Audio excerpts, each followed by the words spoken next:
Hello, welcome to our July 2015 buyer webinar. Park City properties are flying off the market. I'm Dean DeLeon, buyer specialist with the Wilson team.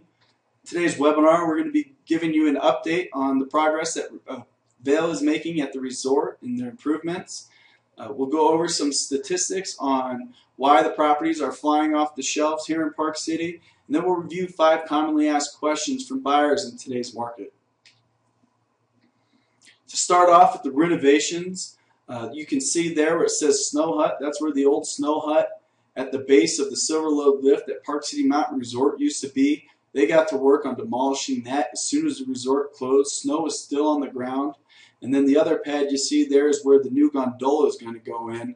And that's the gondola that is connecting Park City Mountain Resort with Vail Resort, making it the biggest ski resort in the nation, one of the biggest ski resorts in the world. So there's a lot of excitement for that to go in and be built. Both of these, the new Snow Hut with a higher capacity in the gondola, are going to be completed before the start of the ski season. So really excited about that and highly anticipated. The helicopters are in the air. They're using the choppers to move the heavy ski towers. One of the moves that they're making is putting the old King Kong 4-person detachable high-speed lift at Mother Lode. Mother Lode used to be a 3-person fixed lift, which was very slow. You had a lot of time to socialize with your ski partner, but at the same time it took a while and your legs might get a little cold at the end of that. But with this new lift, we're going to be getting people up the mountain, and which is going to give you access, or it's going to be more desirable to ski those runs over there on the west side of that ridge, and it's going to be really nice because you can just take laps at a higher speed. And then King Kong is going to be a 6-person high-speed chairlift, similar to what's at Silver Lode. Overall, Bill wants to increase uphill capacity, which makes lift lining slower and the overall ski experience a lot more enjoyable. I know I look forward to it. Nobody enjoys waiting in lines all day. Now we'll go over some statistics and graphs on why Park City properties are flying off the market. We're going to look at days on market. And as you can see here in this first graph, the dates that we are representing is January 1st through July 1st of 2014 compared to January 1st to July 1st of 2015. Here in the first graph, we're looking at average days on market for closed homes under $1 million. In the Park City proper area, 132 days on market in 2014. We are down 33% to 88. And then in the Snyderville Basin area, we saw a 27% decrease from 91 to 66 days on market. This graph is representing the $1 million to $2 million price point. In Park City, we saw an increase of 15% from 108 to 124. There's no real explanation for this.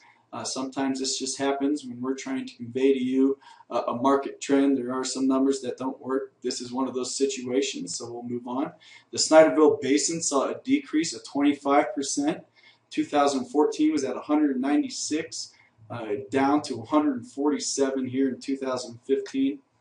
The average days on market for the homes, closed homes over $2 million, were 244 in Park City proper in 2014, down 36% to 156 this year. And then in the Snyderville Basin, we saw a 14% decrease of 217 to 186 days on market. Those were the single-family homes. The next 3 graphs are going to represent condos and townhomes with the same price point. Here is the average days on market for closed condo sales under $1 million. We're using the same dates as the previous 3 graphs. Park City proper saw a 31% decrease from 149 to 103 days on market. In the Snyderville Basin, and again, you're going to see an increase of 16% here. This is explainable. The Snyderville Basin has a lot of new construction going on, and there are currently 95 properties in this price point that are under contract. The new construction at the canyons is Juniper Landing, the Blackstone Residences, and you go out to Bear Hollow where you have the Bear Hollow Ridge, and then out to New Park, there's New Park Terrace, Nevezet New Park, and Pinebrook has new construction of Courtyard at Quarry Village. So between all these new construction developments going in, there's 95 properties that are under contract, and people are gravitating towards this new construction with nicer, newer finish as opposed to some of the older, dated inventory that's out there in similar price points. But these numbers, though not representing here in the graph, what is actually going on with these properties, 95 properties in this price point that are under contract, does show that the properties are in fact flying off the market and moving quickly. For the closed sales of condos, $1 million to $2 million price point, Park City proper saw a 56% decrease from 163 to 72. That's very large. And then again, Snyderville Basin saw a 153% increase here. Similar to the last graph, where there's 25 properties in this price point that are currently under contract that are not being represented in these graphs. This graph here, there wasn't enough of a sampling to have an accurate representation. For instance, in 2014, that 154 days on market was represented by 3 different sales, which is the exact same 3 different sales that we saw with that 390 days on market in 2015. So, but there's 3 days on market for both of those years, and there's currently 25 properties under contract in this price point. So that just goes to show that people are out there buying, and they are buying them quickly, but it's just new construction that's not being represented there. Average days on market for closed condos over $2 million in Park City proper, we saw a 33% decrease from 126 to 93 days on market.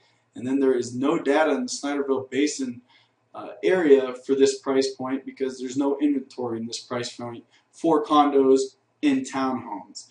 This could change over the next year.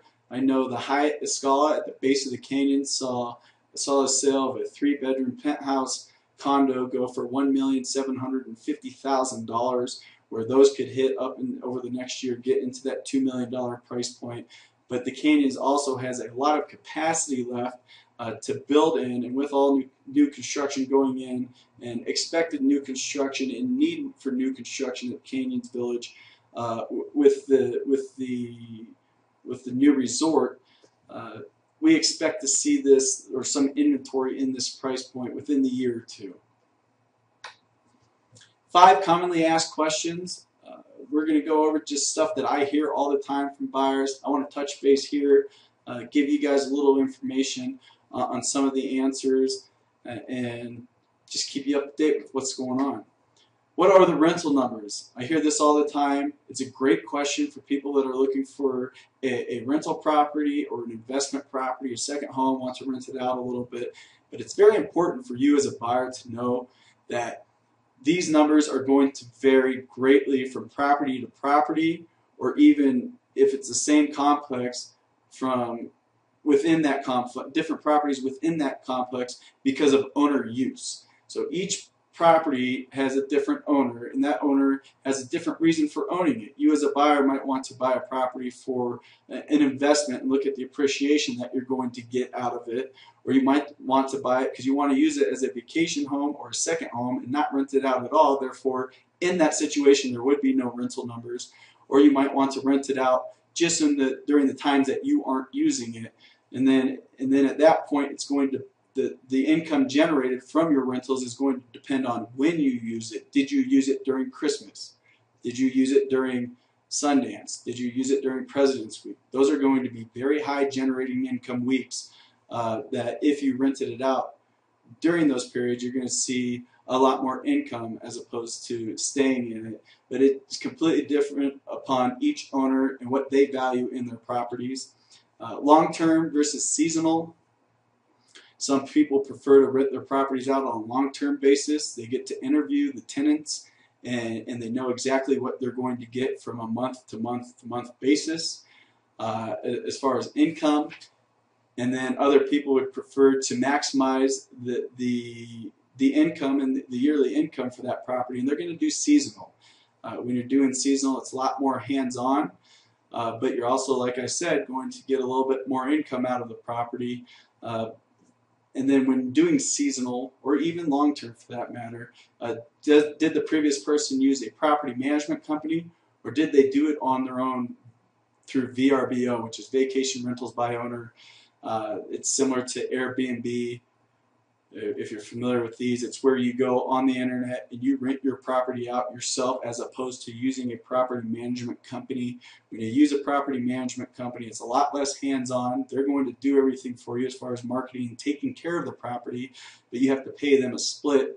It could be 50%, 40%, 35%, 25%. Different companies, different splits.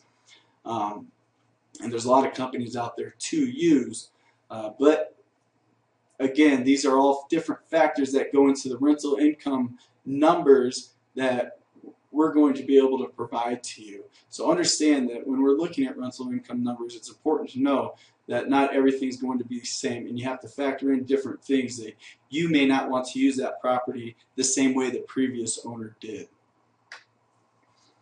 Why use a local lender? A lot of the times people want to use the lender from their home. Sometimes this is perfectly fine. Typically speaking, for when financing a condo or townhome purchase in Park City, it is much better to use a local lender. The local lenders know what loans each complex is going to qualify for or what loans they are not going to. This is a resort town. There's a lot of different uses for properties. Whereas in other areas, they qualify for a whole range of loans. Unfortunately, when using an out-of-state or an out-of-town lender, we don't figure this out until the finance and appraisal deadline is almost up, and we have to, at that point in time, hurry to get an extension, which is great if the current seller agrees to that extension, or cancel due to financing and appraisal. Because we ran into something that was unexpected due to the fact that the lender didn't understand, or even if the lender understands, a lot of the times they have to be sure to communicate that to the underwriter from the get-go, so it's not something that comes up at the last minute. And more often than not, when using an out-of-state lender, I would say we end up using an in-state lender later down the road because of this exact same thing happening. And it happens all the time.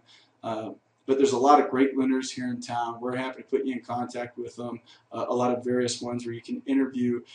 Just touch base with us, and I'm happy to send you a list of different lenders that I use a lot or that are well recognized here in Park City, and they'll take good care of you in the purchasing process. What do I need to write an offer? More importantly, what do you not need to write an offer? A lot of times, we showed you the statistics. Properties are moving very quickly in the Park City area. What you don't need is you don't need the rental numbers right away. You don't need the regulations and know exactly what you're allowed to do with your particular property, and you don't need to know if you even want to purchase that property immediately. If you have been actively searching on the internet or actively going out with us and looking at properties in town and you find the property that you want, it's important to write an offer and get that property under contract, and then we'll get the rental numbers, and then we'll get you the regulation numbers, and then you can decide if you want to purchase the property. And we have a due diligence period where you can make those decisions and cancel if anything comes up that you don't like with no penalty to you. You will get a full refund on your earnest money if you cancel within that due diligence period. Typically, we'll write that for 14 days. If you, for any reason, need a longer period of time, we can do that. But then you also have a financing period if you're getting financing, where typically, again, will be a 21-day period, but we'll contact your lender, see if that's going to be enough. And then if we do need a longer period of time, we can negotiate that as well. But it's important, the main objective is to wrap up that property because you've seen the inventory, you've seen what you like. So when something comes on the market and it's there, you write the offer immediately. We get it taken care of. What you do need to write an offer, though, is that pre-approval letter or proof of funds. And now this is important because it is very competitive. And when you submit an offer with a pre-approval letter and or proof of funds, then your offer is much stronger than maybe somebody else that writes an offer and doesn't have that if you're in a multiple offer situation. When's the best time to buy in Park City? now is the best time to buy in Park City. As far as primary residents go, we are seeing price increases in neighborhoods. They increase with each sale. It's happening. It has been happening over the next 6 months. We expect it to continue to happen. It's a good time to buy for primary residence if you're buying a single family home now, because a lot of families are moving out of town, but they're also moving in town. So we're seeing more inventory across the board. So you're getting to more options, but you're also seeing them trade very quickly. So it's important to stay on top of that and purchase the property that you want when it comes on the market. But now at this period of time of the year is when you're going to see a lot. You're going to have a lot more choices from a primary residence point of view. Investment properties are great to pick up in the summertime. A lot of the investment owners or rental owners, ski properties, they don't want to carry the property over the summer months, which is generating lower income. The higher income is generated during the winter. So a lot of the time they're more motivated to negotiate, and you can get better prices during this time of the year. 4 things that buyers want: location, price, finishes, and a deal. Location, we find the location that you want to be, whether it's Main Street, Park City Mountain Resort, Deer Valley, Canyons, Pinebrook, Jeremy Ranch, Junction. There's a lot of, it's small town, but a lot of different locations within the town. Then once you find the location you want to be in, we want to find the price range that you want to be in, and then we find the properties in that location, in that price range, and then we find your finishes that you desire in the best deal. The best deal is acquiring the property. I know I've hit this a lot of times, but acquiring the property is the best deal because you can count on the next property in that location, in that price range, with those finishes to sell for more than the previous one did. A lot of the information we went over was broad as far as the statistics and the graphs and days on the market. If you have an area that you're particularly interested in, please contact me. Give me a call, 435-602-9093, or shoot me an email at dean@thewilsteinteam.com. I'm happy to work something up for you individually and send it over to you. Or if you have any questions, want me to expand on one of the questions we went over, give me a call, and I'd love to do that. Thank you again for joining me here in today's buyer webinar. I'm Dean DeLeon, the buyer specialist on the Wilstein team. And please, if you're not already on one of our websites, feel free to browse all 3 of them. Pick one that you prefer. BuyParkCityNow.com, ViewParkCityHomes.com, ViewParkCityRealEstate.com. All 3 websites are updated directly from the MLS, the multiple listing service, and so they have all the inventory that is available in Park City and update multiple times throughout the day. So they're very reliable. But visit those, and I look forward to hearing from you guys. Thank you very much.